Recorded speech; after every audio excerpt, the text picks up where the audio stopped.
Ang buong Biblia ay isang love story, ito ang pag-ibig ng Diyos sa sangkatauhan.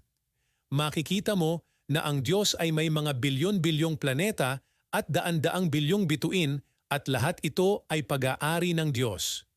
Ngunit sa lahat ng mga planeta sa buong universe, ang buong universe ay humahanga sa pagmamahal na ibinibigay ng Diyos sa munting planeta na tinatawag na Earth.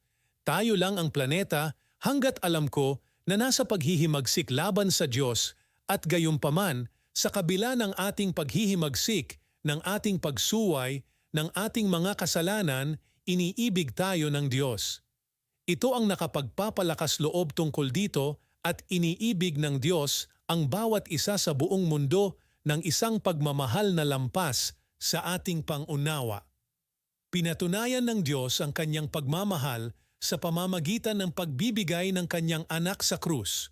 Kung ikaw man ay nag-aalinlangan kung iniibig ka ba ng Diyos, tingnan mo ang krus dahil ang Diyos ay nasa kay Kristo na nag-uugnay sa mundo sa kanyang sarili.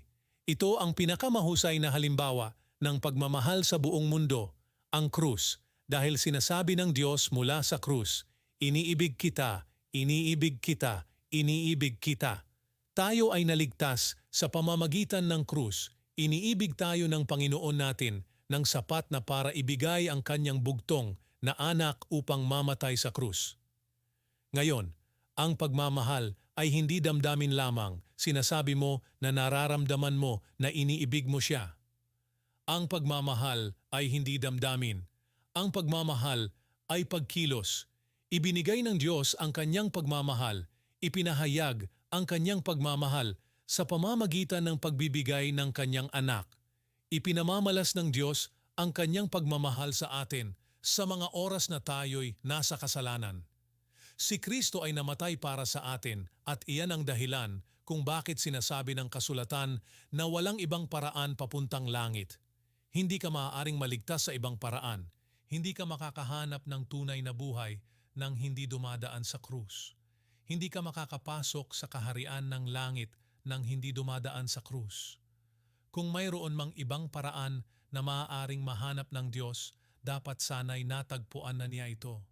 Ito ay pagmamahal ng Diyos na napakalalim, napakalawak, napakataas, at napakalaki na walang salita sa anumang wika ang makapagsasalarawan nito. Ito ang pagmamahal ng Diyos para sa iyo na sa kabila ng iyong paghihimagsik sa Kanya, sa kabila ng iyong mga kasalanan, iniibig ka niya. Walang salita ang makapagsasalarawan nito at sinasabi ng Diyos na sa sandaling tanggapin mo ang kanyang anak bilang tagapagligtas, ibibigay niya sa iyo ang Espiritu ng Diyos upang mabuhay sa iyong puso. Ang Espiritu ng Diyos ang nagbibigay buhay sa pag-ibig na ito sa iyo at sa pamamagitan mo.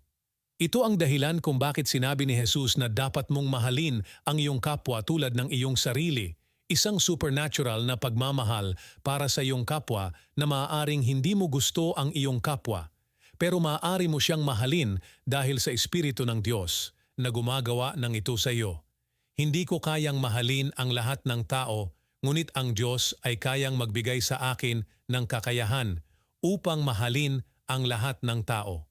Maaaring nakakairita ang iyong asawa o maaari kang maging irritable, ngunit kayang-kaya kang baguhin ng Diyos at baguhin ang iyong relasyon hanggang sa muling mahulog ka sa pagmamahal.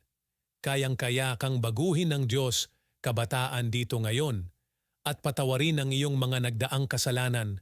Lahat ng ito ay mapapatawad at gagawing malinis ng Diyos ang iyong puso. Bilang isang bagong Kristiyano, ang Espiritu ng Diyos ang magtuturo sa iyo na mahalin ang iyong kapwa at baguhin ang iyong buhay. Pabayaan mong pumasok si Jesus sa iyong puso. Patawarin niya ang iyong mga nagdaang kasalanan, baguhin ang iyong buhay, at sabihin, mula sa sandaling ito, nais ko siyang maging kontrolado ng aking buhay, nais ko siyang papasukin sa aking buhay at pamunuan ito. Ibinibigay ko ang aking buhay sa Panginoong Jesus ngayong gabi.